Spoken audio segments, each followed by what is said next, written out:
Subscribe कीजिए are K learning channel को और बेल आइकन प्रेस कीजिए लेटेस्ट वीडियो सबसे पहले पाने के लिए।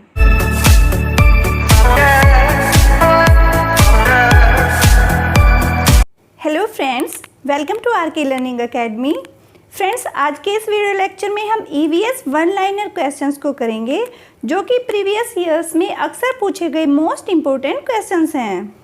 फ्रेंड्स, ये आपके ईवीएस जो वन लाइनर क्वेश्चंस आज हम करेंगे, ये क्वेश्चंस आपके CTET and state TETs like UP TET, S TET, REET, MP TET, इन सब के पॉइंट ऑफ व्यू से वेरी इंपॉर्टेंट क्वेश्चंस हैं।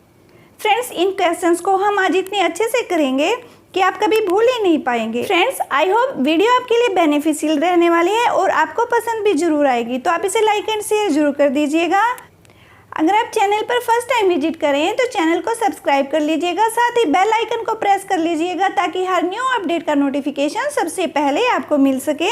तो आइए फ्रेंड्स, आज का सेशन स्टार्ट करते हैं और देखते हैं पर्यावरण से संबंधित जो महत्वपूर्ण जानकारी है वो सब हम यहाँ पर इन क्वेश्चंस के थ्रू डिस्कस करेंगे।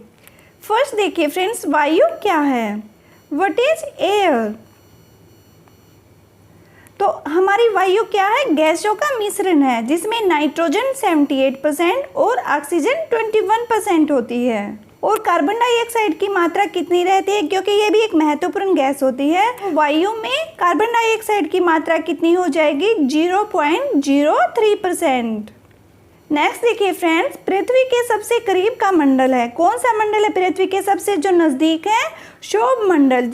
तो पृथ्वी के सबसे करीब का मंडल कौन सा हो जाएगा? क्षोभ मंडल, जिसे हम ट्रोपोस्फियर भी कहते हैं।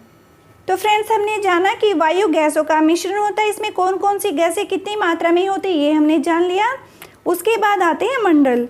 तो सबसे पहले मंडल आ गया जो पृथ्वी के सबसे नज़दीक है, क्षोभ मंडल। क्षोभ मंडल में क्या क्या होता है और इसके बारे में और महत्वपूर्ण जानकारी क्या, आइए वो देख लेते हैं। मौसमी घटनाएं किस मंडल में घटती हैं? हमारा आंसर हो जाएगा यहाँ पर क्षोभ मंडल में। और ये मौसमी घटनाएं क्षोभ मंडल में क्यों घटती हैं? क्योंकि ये पृथ्वी के सबसे नज़दीक का मंडल है। आगे देखिए, क्षोभ मंडल की मोटाई में वृद्धि होती है। जो इसकी मोटाई है वो इंक्रीज होती है। कब होती है? ग्रीष्म ऋतु में। तो हमारा सही आंसर हो जाएगा कि क्षोभ मंडल की मोटाई में वृद्धि ग्रीष्म ऋतु में होती है। नेक्स्ट देखिए, क्षोभ मंडल में प्रति 165 मीटर की ऊंचाई पर जाने पर ताप घटता है। जो टेम्परेचर है वो प्रति 165 मीटर की ऊंचाई पर जाने पर घट जाता है, डिक्रीज हो जाता है। तो वो कितने डिग्री सेल्सियस पे होता है? 1 डिग्री सेल्सियस पर। नेक्स्ट क्वेश्चन देखिए फ्रेंड्स, क्षोभ मंडल में 1 किलोमीटर की ऊंचाई पर जाने पर ताप घटता है। कितना घट जाता है? 6.4 डिग्री सेल्सियस। नेक्स्ट क्वेश्चन देखिए फ्रेंड्स, ग्रीन हाउस गैसें कौन सी होती हैं? ये हम वन लाइनर क्वेश्चंस कर रहे हैं और ये आपके प्रीवियस एग्जाम्स में पूछे गए क्वेश्चंस हैं जो अक्सर ही पूछे जाते हैं। तो फ्रेंड्स, आप इन क्वेश्चंस को अच्छे से कर लीजिएगा। आपके ईवीएस का जो स्कोर है वो आपका इंक्रीज ही होगा और आपके मार्क्स सिक्योर हो जाते हैं। तो देखिए, ग्रीन हाउस गैसें कौन सी होती हैं? Carbon dioxide and chlorofluorocarbon. Next देखिए फ्रेंड्स, वायु में जल की उपस्थिति कहलाती है। हमारी जो हवा होती है, एयर होती है, उसमें जल की क्वांटिटी भी रहती है। तो उसे हम क्या कहते हैं? आर्द्रता, जिसको हम नमी भी बोलते हैं। और इस आर्द्रता को नापने वाला जो यंत्र होता है वो कौन सा होता है फ्रेंड्स? हाइग्रोमीटर। नेक्स्ट क्वेश्चन देखिए फ्रेंड्स, भूमंडल पर जल भाग है। जल कितने परसेंट होता है? 71%। स्वच्छ जल का क्षेत्र कितना हो जाएगा? 2.5%। नेक्स्ट क्वेश्चन देखिए फ्रेंड्स, वातावरण और जीवमंडल के बीच का जो संबंध है उसे हम क्या कहते हैं? पारिस्थितिकी। ठीक है, वातावरण और जो जीवमंडल के बीच का रिलेशन होता है, संबंध होता है, वो पारिस्थितिकी कहलाता है। पारिस्थितिकी तंत्र में नाइट्रोजन का परिसंचरण होता है। किसके द्वारा होता है फ्रेंड्स? ये जीवाणु के द्वारा। ठीक है, जीवाणु के द्वारा पारिस्थितिकी तंत्र में नाइट्रोजन का परिसंचरण होता है। नेक्स्ट देखिए, जीवमंडल पर ऊर्जा का मूल स्रोत है। जो एनर्जी होती है, ऊर्जा, उसका मूल स्रोत क्या होता है? सौर ऊर्जा। नेक्स्ट देखिए, फलीदार पौधों की जड़ में पाया जाता है। क्या होता है फलीदार पौधों की जड़ में? राइजोबियम। आपका क्वेश्चन ऐसे भी पूछा जा सकता है कि राइजोबियम कहाँ पर किस प्रकार के पौधों में पाया जाता है। तो आपका आंसर हो जाएगा राइजोबियम फलीदार पौधों की जड़ में पाया जाता है। नेक्स्ट क्वेश्चन देखिए फ्रेंड्स, पृथ्वी के ताप को बनाए रखने के लिए उत्तरदायी है, कौन रिस्पॉन्सिबल है इसके लिए, वो हमें बताना है। देखिए CO2 जिसे हम कार्बन डाइऑक्साइड भी कहते हैं एंड जलवाष्प, ये दोनों ही पृथ्वी के ताप को बनाए रखने के लिए रिस्पॉन्सिबल रहते हैं। नेक्स्ट देखिए फ्रेंड्स, वायुमंडल की सबसे ऊपरी परत है, कौन सी होती है, बहिर्मंडल। नेक्स्ट क्वेश्चन देखिए फ्रेंड्स, चाय की खेती के लिए उपयुक्त मिट्टी है, चाय की खेती के लिए उपयुक्त मिट्टी होती है उसे क्या कहा जाता है, लेटेराइट। फ्रेंड्स ये सारे क्वेश्चंस बहुत इंपॉर्टेंट क्वेश्चंस हैं, इसलिए आप इनको बिल्कुल अच्छे से लर्न कर लीजिएगा। आपके जो EVS के मार्क्स हैं वो यहाँ से बिल्कुल सिक्योर हो जाएंगे। नेक्स्ट क्वेश्चन देखिए फ्रेंड्स, वन अनुसंधान संस्थान FRI कहाँ पर सिचुएटेड है, कहाँ स्थित है, देहरादून में। नेक्स्ट क्वेश्चन देखिए फ्रेंड्स, वायुमंडल की किस परत में तापमान समान रहता है और कौन सी परत हो जाएगी, स्ट्रेटोस्फीयर जिसे हम समताप मंडल भी कहते हैं। तो वायुमंडल की समताप मंडल में तापमान ऑलवेज इक्वल रहता है, समान रहता है। नेक्स्ट क्वेश्चन देखिए फ्रेंड्स, और ये अक्सर ही पूछा जाता है फ्रेंड्स, ये क्वेश्चन आपका बहुत ही बार पूछा जाता है और बहुत ही इंपॉर्टेंट क्वेश्चन है, इसको आप ध्यान से देखिएगा। आकाश नीला दिखाई पड़ता है, वो कौन सी वजह है, कौन सा रीजन है जिसके कारण हमें आसमान का रंग नीला दिखाई देता है, आकाश हमें नीला दिखाई पड़ता है। तो इसका सही आंसर रहता है प्रकीर्णन के कारण। नेक्स्ट देखिए, विश्व पर्यावरण दिवस मनाया जाता है, कब मनाया जाता है, 5 जून को। नेक्स्ट देखिए, ग्रीन हाउस प्रभाव होता है, किसके कारण होता है, कार्बन डाइऑक्साइड के कारण। तो कार्बन डाइऑक्साइड के कारण जो हमारा ग्रीन हाउस होता है वो इफेक्टेड रहता है, प्रभावित रहता है। नेक्स्ट देखिए, गोबर गैस संयंत्र से निकलती है, कौन सी गैस निकलती है, मीथेन गैस। आपका ये क्वेश्चन भी अक्सर पूछा जाता है कि गोबर गैस संयंत्र से निकलने वाली गैस का नाम क्या है, मीथेन गैस।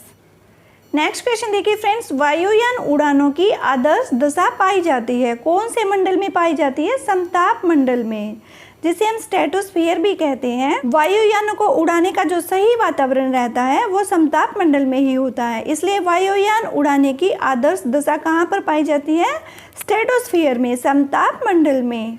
नेक्स्ट देखिए फ्रेंड्स, किसी भी पारितंत्र में सबसे अधिक संख्या होती है, किस चीज़ की होती है, प्रोड्यूसर्स की।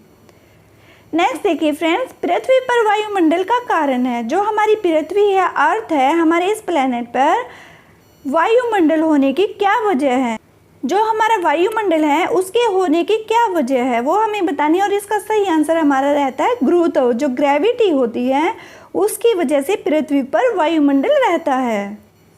नेक्स्ट क्वेश्चन देखिए, पौधे नाइट्रोजन ग्रहण करते हैं नाइट्रेट आयन के रूप में।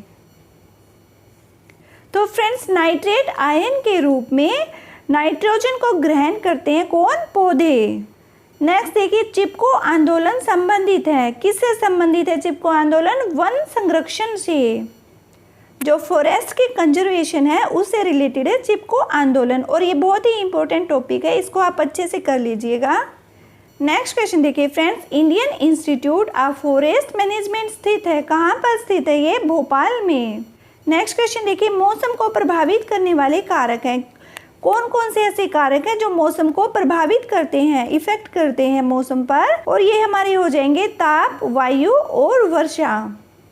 नेक्स्ट देखिए, सबसे अधिक मौसम प्रभावित होता है किसकी वजह से, चक्रवातों से। किसके द्वारा होता है, चक्रवातों के द्वारा सबसे अधिक मौसम प्रभावित होता है चक्रवातों से। नेक्स्ट देखिए, पराबैंगनी किरणों से हमारी रक्षा करती है, कौन करती है फ्रेंड्स, ओजोन जिसे हम O3 भी कहते हैं। ओजोन गैस पराबैंगनी किरणों से हमारी रक्षा करती है। और ओजोन परत को मापने की इकाई कौन सी होती है, डाप्सन। देखिए, विश्व ओजोन दिवस मनाया जाता है, कब मनाया जाता है, 16 सितंबर को, 16 सितंबर को विश्व ओजोन दिवस मनाया जाता है। और ओजोन परत को मापने की इकाई क्या है, डाप्सन हो जाएगी। और ओजोन परत का रोल क्या रहता है, ये पराबैंगनी किरणों से हमारी रक्षा करती है, इसलिए फ्रेंड्स ओजोन परत का बहुत ही इंपॉर्टेंट रोल रहता है। नेक्स्ट क्वेश्चन देखिए, विश्व वानिकी दिवस मनाया जाता है, कब मनाया जाता है, 21 मार्च को, 21 मार्च को विश्व वानिकी दिवस को मनाया जाता है। ओजोन परत को नष्ट करने वाली गैसें कौन सी होती हैं, क्लोरोफ्लोरोकार्बन जिसे हम CFC भी कहते हैं। नेक्स्ट क्वेश्चन देखिए फ्रेंड्स, रेडियो तरंगे और विद्युत चुंबकीय तरंगे बहती हैं, कहाँ पर बहती हैं? आयन मंडल में। आपका क्वेश्चन ऐसे भी पूछा जा सकता है फ्रेंड्स कि आयन मंडल में कौन सी तरंगे बहती हैं? हमारा आंसर हो जाएगा रेडियो तरंगे और विद्युत चुंबकीय तरंगे, ये आयन मंडल में बहती हैं। नेक्स्ट क्वेश्चन देखिए, प्रकाश तरंगों के मापन की इकाई कौन सी होती है? एंगस्ट्रम।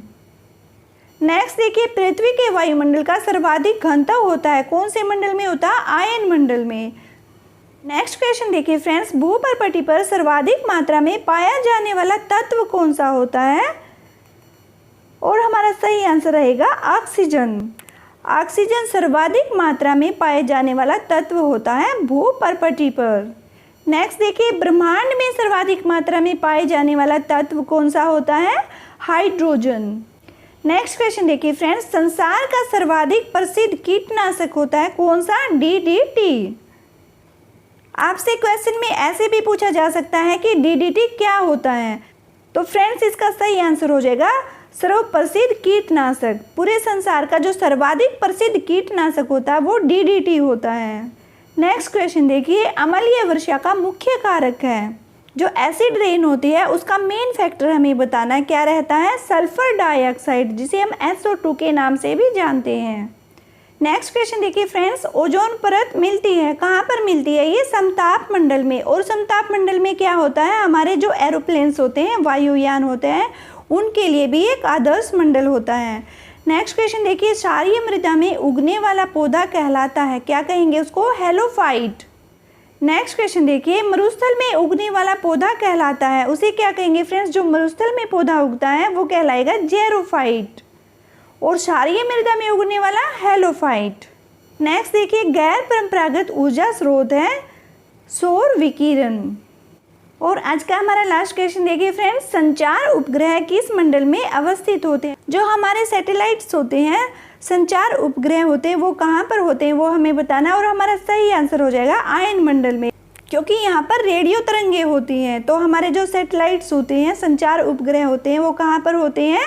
कौन से मंडल में होते हैं? आयन मंडल में। ओके फ्रेंड्स, ये थे हमारे कुछ इंपॉर्टेंट क्वेश्चंस जो कि आपके EVS सेक्शन में अक्सर पूछे जाते हैं और आपके मार्क्स स्कोरिंग क्वेश्चंस हैं। इनको आप अच्छे से कर लीजिएगा तो आपका जो EVS वाला पोर्शन है वो स्ट्रॉन्ग रहेगा फ्रेंड्स। आई होप आपको वीडियो ज़रूर पसंद आई होगी, तो आप इसे लाइक एंड शेयर जरूर कर दीजिएगा।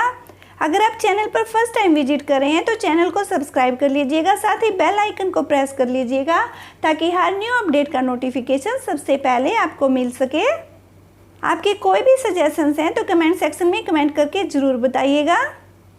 फ्रेंड्स, आप हमें फेसबुक और इंस्टाग्राम पर भी फॉलो कर सकते हैं और हमारे टेलीग्राम चैनल को भी ज्वाइन कर सकते हैं। इन सब के लिंक आपको वीडियो के डिस्क्रिप्शन बॉक्स में प्रोवाइड करा दिए जाएंगे। क्वेश्चंस की PDF आपको टेलीग्राम चैनल पर अवेलेबल रहेगी। फ्रेंड्स, ये वीडियो मैंने कुछ स्टूडेंट्स की डिमांड पर बनाई है। अगर आप किसी और टॉपिक पर वीडियो चाहते हैं तो आप कमेंट सेक्शन में ज़रूर बताइएगा। फ्रेंड्स, इस वीक से हम आपका प्रैक्टिस सेशन स्टार्ट करेंगे जो कि आपके CTET एंड स्टेट टेट के लिए होगा। ओके फ्रेंड्स, तो फिर मिलते हैं नेक्स्ट क्लास में। Thanks for watching this video.